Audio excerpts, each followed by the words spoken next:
Bueno, le damos la bienvenida a este nuevo programa que queremos presentar a partir de este momento. Le decimos que es muy bienvenido, gracias también por dejarnos entrar en su casa y queremos que usted esté preparado con todo aquello que tenga que ver con el servicio de la cena, que ya preparemos nuestro corazón para poder recibir de Dios lo que Él tiene preparado para nosotros. Que Dios le bendiga.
Estar en la presencia de tu divinidad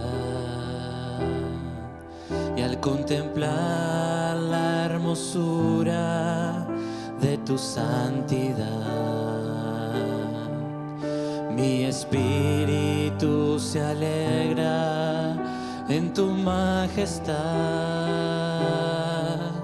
Te adoro a ti, te adoro a ti. Cuando veo la grandeza de tu dulce amor y compruebo la pureza de tu corazón, mi espíritu se alegra en tu majestad. Te adoro a ti, te adoro a ti. Y al estar aquí delante de ti te adoraré, postrado ante ti, mi corazón te adora, oh Dios, y siempre quiero estar para adorar y contemplar tu santidad. Te adoro a ti, Señor, te adoro a ti.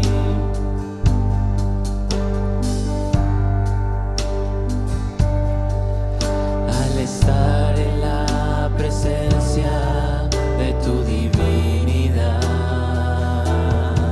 y al contemplar la hermosura de tu santidad,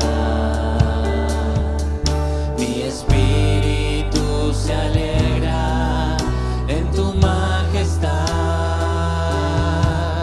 Te adoro a ti, te adoro a ti. Y al estar aquí delante de ti te adoraré, postrado ante ti, mi corazón te adora, oh Dios, y siempre quiero estar para adorar y contemplar tu santidad.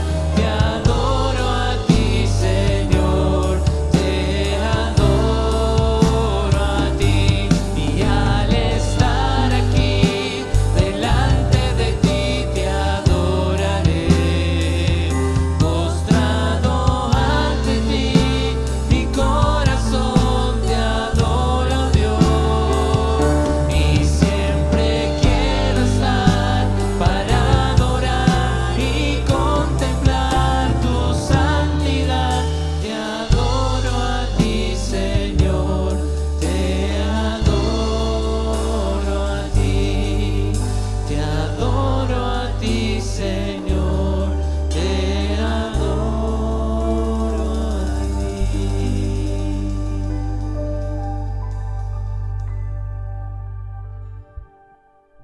Bien, buenas noches a todos. Es un gusto poder estar compartiendo desde nuestra iglesia la palabra de Dios. Y si usted hoy está escuchando lo que vamos a compartir, sin duda no es casualidad, sino que hoy usted está escuchando la palabra de Dios. Vamos a compartir algo que marcó mi vida, que sin dudas también Dios puede hacer que tu vida también sea marcada. Y de lo que vamos a compartir hoy es justamente algo que siempre nos preocupa y que naturalmente nos ocupa, que es acerca de ocupar los mejores lugares. Al título lo he llamado Lugar de Honor. Usted sabe que los discípulos constantemente peleaban entre ellos por saber quién iba a ocupar el mejor lugar. La Biblia dice en Marcos capítulo 10, versículo 35 al 37, se lo leo, dice: entonces Jacobo y Juan, hijos de Zebedeo, se le acercaron diciendo: Maestro, querríamos que nos hagas lo que pidiéremos. Él les dijo: ¿qué queréis que os haga? Ellos le dijeron: concédenos que en tu gloria nos sentemos el uno a tu derecha y el otro a tu izquierda. Entonces Jesús le dijo: no sabéis lo que pedís. Y dice el versículo 42, mas Jesús, llamándolo, les dijo: sabéis que los que son tenidos por gobernantes de las naciones se enseñorean de ellas, y sus grandes ejercen sobre ellas potestad. Pero no será así entre vosotros, sino que el que quiera hacerse grande entre vosotros será vuestro servidor, y el que de vosotros quiera ser el primero será siervo de todos. Porque el Hijo del Hombre no vino para ser servido, sino para servir y para dar su vida en rescate por muchos. Ustedes saben que en el contexto Jesús ya había anticipado su muerte por tercera vez a sus discípulos. Él iba rumbo a Jerusalén para entregar su vida, para ser sacrificado allí. Allí en Jerusalén Jesús iba a ser abandonado, allí en Jerusalén Jesús iba a ser traicionado, iba a ser calumniado, iba a ser despreciado, iba a ser castigado cruelmente y crucificado, pero aún así Jesús iba a resucitar al tercer día. Sin embargo, los discípulos no alcanzaban a entender en su concepción de la clase de reinado y de liberación que Jesús venía a traer para ellos, la clase de reinado que Jesús venía a establecer. Ellos pensaban que Jesús iba a Jerusalén rumbo al palacio de Herodes para destituirlo, para sentarse en su trono y para comenzar un sinfín de conquistas territoriales. Ellos pensaban que Jesús iba a liberarlos de la opresión romana y que iba a establecer un imperio jamás conocido. Esta fue la concepción también de las multitudes cuando Jesús entraba en Jerusalén, y en la entrada triunfal de Jerusalén muchos tendían sus mantos y aplaudían y decían con la algarabía: Hosana al hijo de David, Hosana el que viene en el nombre del Señor. Pero más tarde esta multitud, cuando vieron que Jesús no encajaba dentro de la concepción de la clase de rey que ellos esperaban, más tarde después iban a ser quienes iban a decirle: crucifícale, crucifícale y libera a Barrabás. En esta idea que tenían los discípulos de que Cristo iba a ser coronado como rey, ellos querían los mejores lugares. Primerearon a los otros 10 discípulos, incluso hasta el punto de poder llegar a poner a su mamá de por medio, para que juntos pudieran convencer a Jesús de darle el mejor lugar de honor. Lo cierto es que Jesús, lleno de amor y dedicándoles la atención que necesitaba, les dijo: no sabéis lo que pedís. Mientras ellos se sacaban los ojos para tratar de escoger el mejor lugar de honor, entre los que estaban ellos, no se daban cuenta de que otros ocupaban silenciosamente y humildemente ese lugar. Así que mientras los discípulos peleaban durante todo el ministerio terrenal de Jesús, hubo 4 lugares de honor que ellos no se dieron cuenta, pero que Jesús realmente valoró muchísimo y de los cuales vamos a estar compartiendo en esta noche. El primer lugar es el lugar de honor de servir y adorar desinteresadamente. En el Evangelio de Marcos, en el capítulo 14, versículo 3 al 9, nos habla acerca de una persona que se llamaba María de Betania. María de Betania formaba parte del círculo íntimo de Jesús. Era hermana de Marta y era hermana de Lázaro. Y ellos eran los mejores amigos de Jesús. Lo cierto es que Jesús, cuando estuvo en Jerusalén, no se quedó ni siquiera una noche a dormir allí en Jerusalén. Él se sentía incómodo, él veía que realmente el lugar espiritual que ocupaban de él como rey, él veía que nadie lo respetaba, veía que no se sentía cómodo, veía cómo los líderes religiosos lo perseguían, así que Jesús nunca se quedó ni siquiera una sola noche en Jerusalén. Hizo varios kilómetros, un par de kilómetros, y se fue a Betania, al lugar donde estaban justamente María, Marta y Lázaro, que eran sus mejores amigos. Y estaban en la casa de Marta, de Lázaro y lógicamente de María, junto con un Simón que había sido un leproso al cual Jesús había sanado, y estaban compartiendo una hermosa mesa.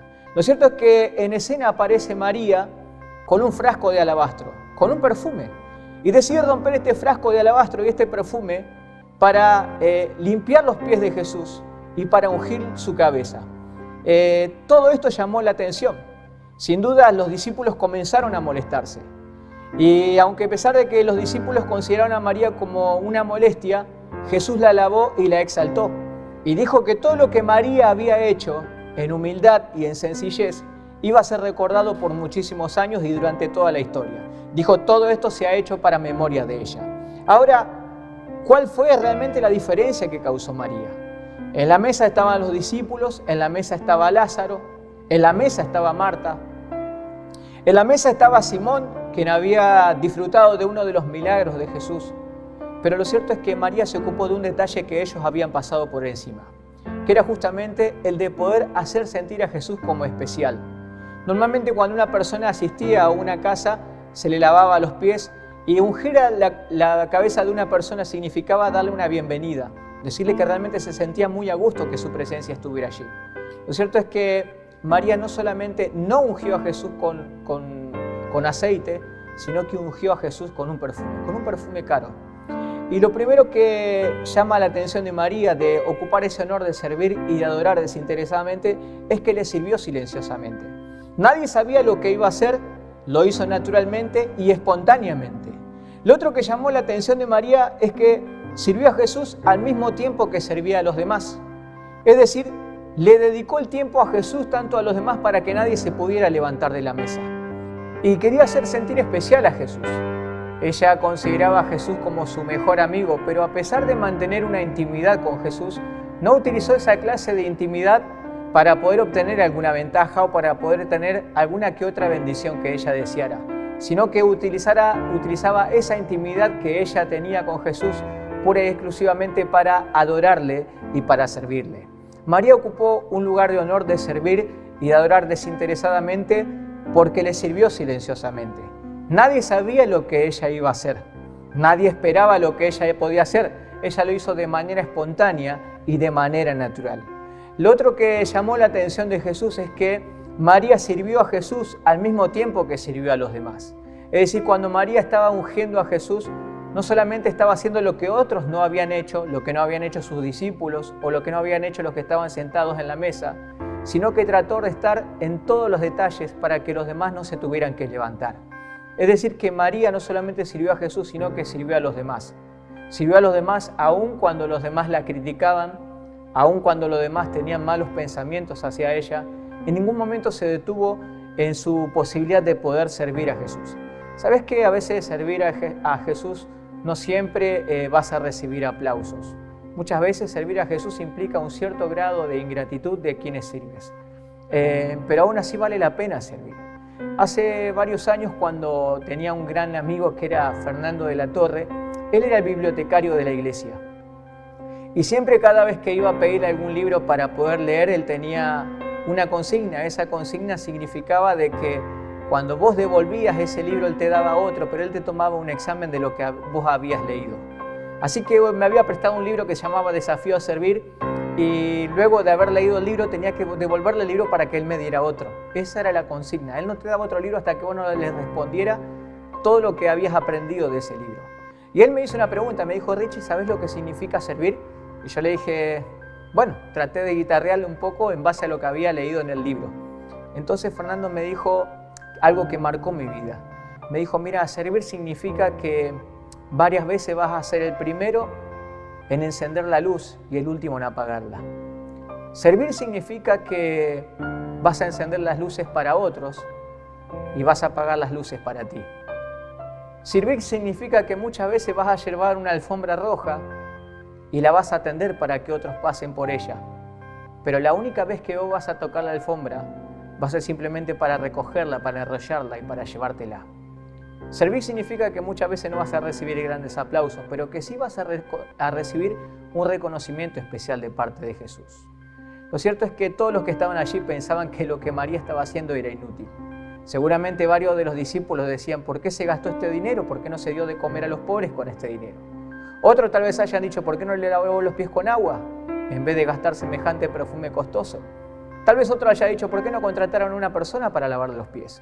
¿Sabes que cuando servimos a Jesús muchas veces podemos ser criticados de diferentes maneras? Siempre hay una mejor forma de poder hacerlo.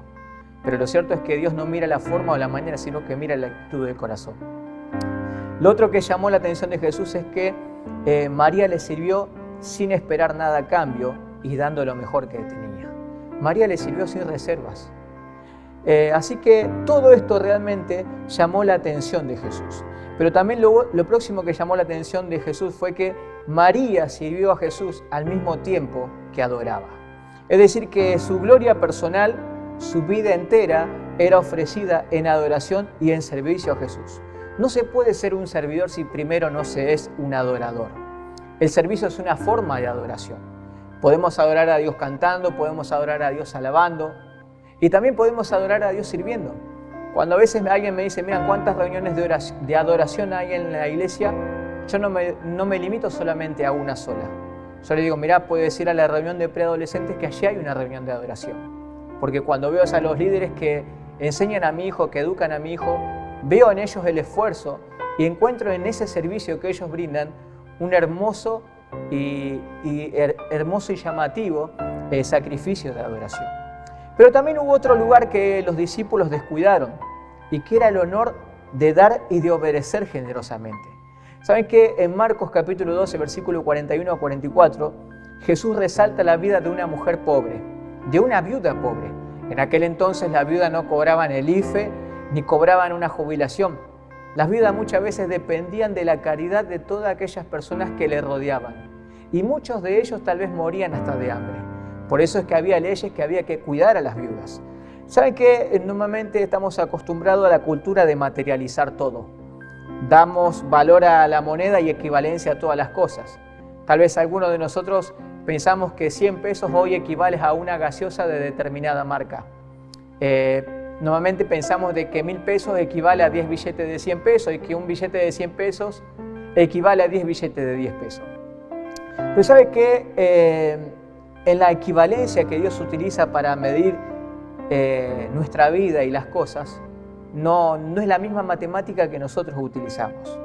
Puesto que para Dios una moneda de 1 peso puede valer más que un billete de 1.000 pesos.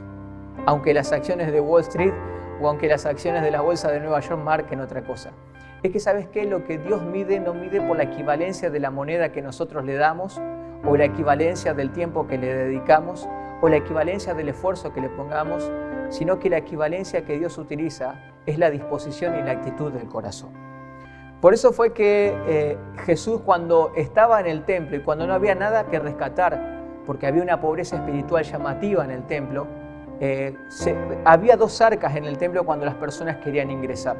Había un arca que era obligatoria para los judíos en la fiesta de la Pascua, en la cual tenían que pagar sus impuestos. Era una obligatoriedad pagar ese impuesto. Pero Jesús no centró sus ojos sobre esa arca en la que era obligación pagar los impuestos y en la que muchas veces se los estafaba a los judíos porque le hacían un cambio en el que el judío tenía que ofrendar una moneda que era un ciclo templario, y muchas veces en ese cambio con los cambistas hacían un negocio muy poco transparente de corrupción y donde estafaban a los judíos extranjeros, sino que Jesús decidió enfocar sus ojos sobre el arca de las ofrendas, sobre lo que se daba de corazón. Y cuando Jesús estuvo en el atrio de las mujeres, allí veía desfilar a un montón de personas que eran ricas, personas que ofrendaban muchísimo en lo que nosotros consideraríamos hoy en el valor de las monedas. Pero a Jesús no le llamó la atención de las ofrendas de los ricos, sino que se enfocó sobre la ofrenda de una viuda. Dice la palabra de Dios de que esa viuda ofrendó 2 blancas, lo que hoy llamaríamos tal vez 2 pesos. Algunos de nosotros diríamos, ¿qué se puede hacer con 2 pesos? Pero ¿sabes qué? Dios es capaz de construir un imperio con un palo y un clavo. Porque lo que Dios utiliza no es lo que al hombre le sobra, sino lo que se da de corazón. Así que Jesús se había centrado sobre esta mujer pobre. Y a pesar de que no había nada para rescatar en el templo, lo poco que esta mujer ofrendó se transformó en abundancia. Porque cuando lo que se da se ofrece con generosidad, con obediencia y con renuncia, eso realmente toca y agrada al corazón de Dios. Muchos de nosotros tal vez no nos hubiésemos percatado de esa viuda pobre. Pero esa viuda pobre, aunque los discípulos estaban allí, hizo levantar a Jesús de su silla. Llamó a sus discípulos para que vieran el ejemplo de esa mujer, de una mujer silenciosa, de una mujer humilde, de una mujer obediente que decidió ocupar un honor de dar y de obedecer generosamente. El próximo lugar de honor que los discípulos no se percataron en esa lucha desesperada por ocupar un lugar de honor fue el honor de estar cerca. Saben que Marcos capítulo 15, versículo 21, hace relato acerca de un hombre que venía desde muy lejos, que venía desde el norte de África. Este hombre se llamaba Simón de Cirene. Jesús estaba llevando la cruz rumbo al Gólgota, donde iba a ser crucificado. Había sido ferozmente castigado por soldados romanos muy crueles y especialistas en humillar a las víctimas. Pese a la edad de Jesús, de que estaba en una edad de juventud de 33 años, pese a su musculatura preparada de tantos años de ser carpintero, su cuerpo estaba sumamente golpeado y se encontraba agotado. Se hacía muy difícil llevar la cruz cuesta arriba en el monte de la Calavera, aunque gran parte del camino hasta salir de la ciudad Jesús había llevado esa cruz. Estaba completamente solo, lo acompañaban mujeres que lloraban al verlo en esas condiciones, pero sus amigos, sus discípulos y aún aquellos a los que tanto había ayudado con muchísimos milagros lo habían abandonado. Pero en el camino aparece alguien. Aparece una persona que venía desde lejos, que venía desde el norte de África, desde una humilde aldea como era Cirene, casi insignificante. Un judío devoto que iba a Jerusalén a adorar, que iba a llevar su ofrenda y a esperar el cumplimiento de la promesa de salvación de Dios. Pese a la gran corrupción de la corrupción espiritual de quienes gobernaban y guiaban a Jerusalén, él decidió aún así emprender ese viaje. Es decir, que ni la distancia, ni la corrupción espiritual que había en Jerusalén, ni el cansancio, ni los recursos limitados que tenía, porque dice la palabra de Dios de que venía del campo, es decir, que era un simple campesino, habían detenido la ilusión de Simón de poder ir a adorar a Jerusalén, de disfrutar de su Dios y de esperar en Él. Pero en el camino se iba a topar con una multitud de personas y de soldados que acompañaban a 3 personas condenadas, de los cuales uno de ellos estaba sumamente maltratado, estaba sumamente golpeado y agotado. Esa persona era Jesús. Probablemente Simón haya escuchado acerca de la fama de Jesús, acerca de los prodigios que Jesús hizo, acerca de los milagros que Jesús había hecho. Pero el lloro de algunos, los insultos de otros, la burla de los soldados y los líderes judíos, sumado a la crueldad del castigo de Jesús, lo llevó a estar cerca de tal injusticia. En nuestra naturaleza medimos la cercanía de una persona geográficamente por la distancia que esa persona tiene de nosotros. Utilizamos las mediciones de milímetros, centímetros, metros, kilómetros o años luz. Y si tratamos de tomar una cercanía de una persona efectivamente, podemos medir esa distancia de cercanía en cuánto tiempo nosotros le dedicamos a esa persona, porque entendemos de que la mejor forma de sentir que una persona está cerca es dedicándole la mayor cantidad de tiempo. Pero la medición que Dios utiliza de cercanía no lo hace por la distancia geográfica, social, cultural o afectiva, sino por el control que nosotros le permitimos que Él pueda tomar de nuestro ser. Mientras Él ocupe el centro de nuestra vida, mientras Él sea el centro de nuestra atención y mientras Él sea nuestra mejor alternativa, nuestra cercanía con Él siempre va a estar garantizada. Aunque obligaron los soldados a Simón a llevar la cruz, no era mera casualidad. Simón recibió el premio de su fidelidad al estar cerca de Jesús.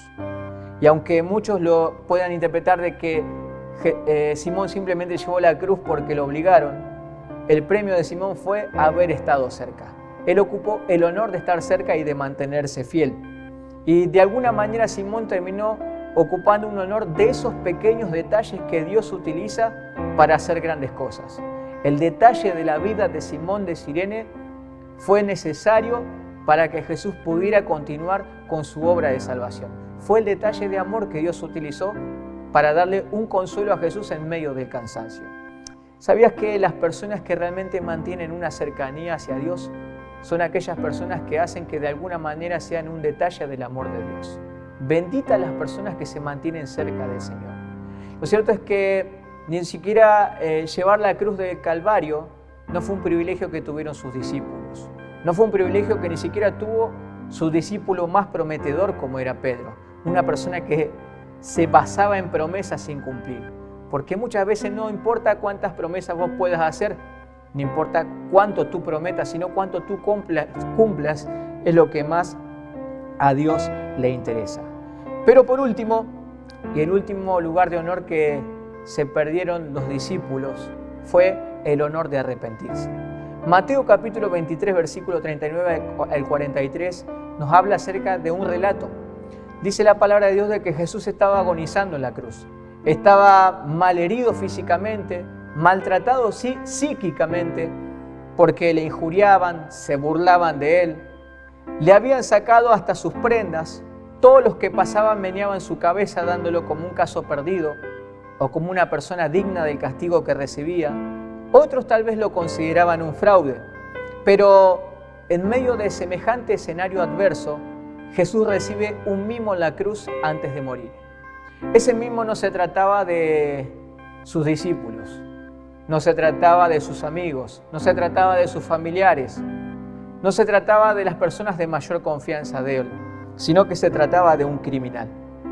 Era un criminal arrepentido, consciente de la gravedad de sus actos, de la inocencia de Jesús y de su poder de perdonar. Idealizamos naturalmente la perfección y esa idealización que a veces hacemos naturalmente nos lleva a hacer una búsqueda de tratar de ser casi perfectos. A veces esa búsqueda de tratar de ser casi perfectos nos lleva muchas veces a juzgar los errores de los demás.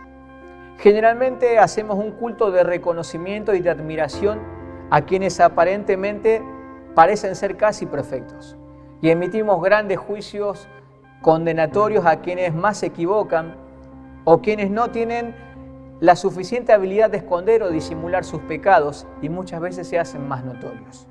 La Biblia dice que solamente Jesús fue perfecto, que Él se mantuvo durante toda su vida en santidad, que nunca pecó, pero su condición de santo no fue utilizada para sobresalir o para juzgar, sino que fue utilizada para perdonar, para buscar y para salvar lo que se había perdido. Luego de la última cena, cuando Jesús le dijo que uno de ellos lo iba a traicionar, sus discípulos no pararon de hacerle promesas. Promesas de fidelidad, promesas de seguimiento incondicional. Entre ellos Pedro, quien fue quien más prometió, pero que terminó siendo quien más le terminó negando, al punto tal que no solamente le negó, sino que también hasta maldijo su amistad con Jesús. Todos los iban a abandonar a Jesús, pero aún en medio de la soledad de Jesús allí en la cruz y en medio del abandono y de todo el escenario adverso, Dios decide utilizar para este lugar de honor a un criminal, alguien que decidió arrepentirse a último momento. Es que para Dios no es más importante quien más promete, sino quien más cumple. No es más importante quien menos se equivoca, sino quien más se arrepiente y le busca. Y aunque te parezca increíble, el primer embajador terrenal en disfrutar de la presencia de Jesús luego de haber muerto y resucitar, ¿sabes quién fue? Fue el ladrón. Sin duda nosotros hubiéramos pensado que el primero en ingresar a la presencia de Jesús sería alguno de sus discípulos o alguna de las personas a la que Él hizo un milagro. Pero el primero en disfrutar de la presencia de Jesús fue el ladrón. Y la gran diferencia que Él hizo, la gran virtud que tuvo fue pura y exclusivamente arrepentirse. Arrepentirse antes de la muerte de Jesús. Fue pura y exclusivamente confiar en Él cuando ya todo estaba perdido. Mientras que para el mundo y Satanás, entregar nuestra vida por completo a Jesús puede ser demasiado tarde, para Dios nuestro arrepentimiento llega en el mejor momento, porque nunca es tarde. Es que en realidad de alguna manera Jesús es nuestro mejor lugar, Jesús es nuestro lugar seguro. Por eso te quiero invitar a que si tal vez hace tiempo que no le has dado a Jesús la prioridad de que Él ocupe el primer lugar en tu vida, si hace tiempo que tal vez estás ocupado en el activismo, estás ocupado en un montón de cosas que te agobian, que te preocupan, que parece que no tienen salida, tal vez sea el mejor momento en pensar en estos lugares.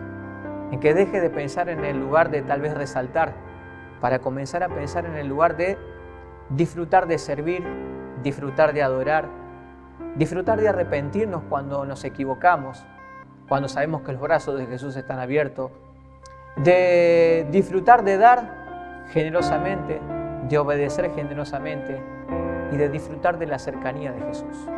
¿Sabías que Jesús, cuando todo esto, el escenario era adverso en la cruz del Calvario, en ningún momento pensó en bajarse?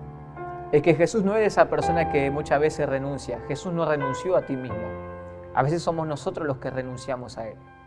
Y cuando ya sea demasiado tarde y los hombres no le den la posibilidad de que Él entre en su vida, la Biblia dice que hay un lugar que se llama infierno.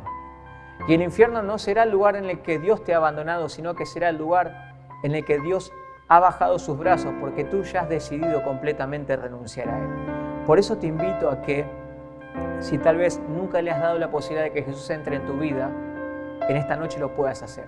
Y le digas a Jesús con las palabras sencillas de tu corazón, como lo hizo este criminal.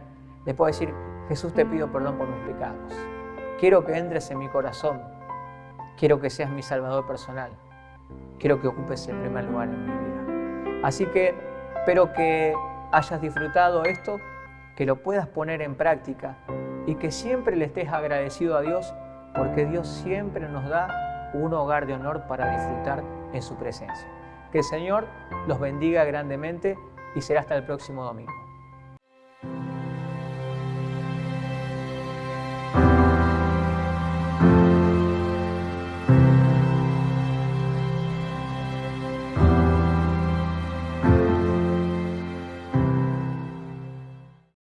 El Señor ya lo había expresado con palabras muy simples y con símbolos tan simples como los que tenemos en esta mesa. Hagan esto en memoria de mí hasta que yo regrese. Y simplemente tomó el pan de la mesa como el que tenemos aquí servido, no precisamente este, pero algo muy, muy similar, pero que era algo común en aquellos tiempos como lo es también hoy entre nosotros. Él ya había enseñado tantas veces, no solo de pan vivirá el hombre, sino de toda palabra que sale de la boca de Dios. Y Él también dijo en algún momento, yo soy el pan, el que de mí comiere no tendrá hambre jamás. Por lo tanto, vamos a tomar de este símbolo, vamos a recordarle de esta manera, y es el símbolo de su cuerpo que fue partido, roto, en amor a cada uno de nosotros.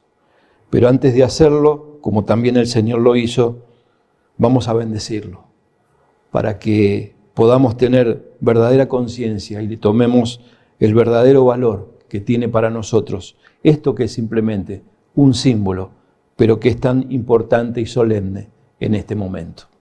Oramos por el pan. Nuestro Dios, gracias porque tuviste tanta misericordia de nosotros, tuviste tanto amor hacia cada uno de nosotros, que no te importó sino que diste hasta tu propia vida. Permitiste que tu cuerpo fuera roto, partido, como tantas veces será este pan. Gracias, Señor, porque a través de él podemos recordar tu muerte, inmerecida para cada uno de nosotros, pero tú ocupaste nuestro lugar. En el nombre del Señor Jesús oramos. Amén. Tomamos de él.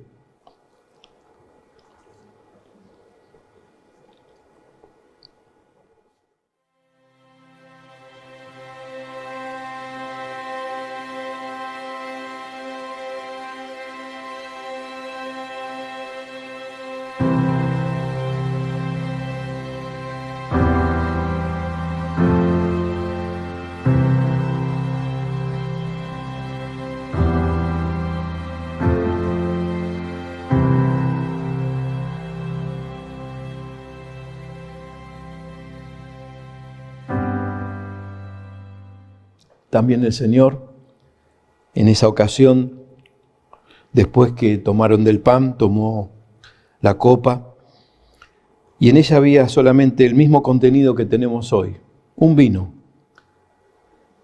Y el Señor lo tomó y dijo, esto es el símbolo de la sangre que voy a derramar. Por supuesto, sus discípulos en ese momento no lo entendían, pero era simple el significado. Hagan esto en memoria de mí hasta que yo venga. Este es el recuerdo de la sangre que fue derramada por el Señor en la cruz, también por amor a cada uno de nosotros. Como hicieron con el pan, también hacemos con esta copa. Pedimos la bendición sobre él para que en este momento podamos darle el verdadero aprecio que esto tiene. Gracias, Padre, porque también podemos recordarte a través de esta copa, de su contenido, de esa sangre que fue derramada, de ese precio que tú tuviste que pagar, que no fue ni oro, ni plata, ni piedras preciosas, sino la sangre, nada más ni nada menos que del único y verdadero Hijo de Dios, el Señor Jesucristo. Gracias por ocupar nuestro lugar en la cruz. Infinitamente gracias. En el nombre del Señor Jesús pedimos tu bendición. Amén.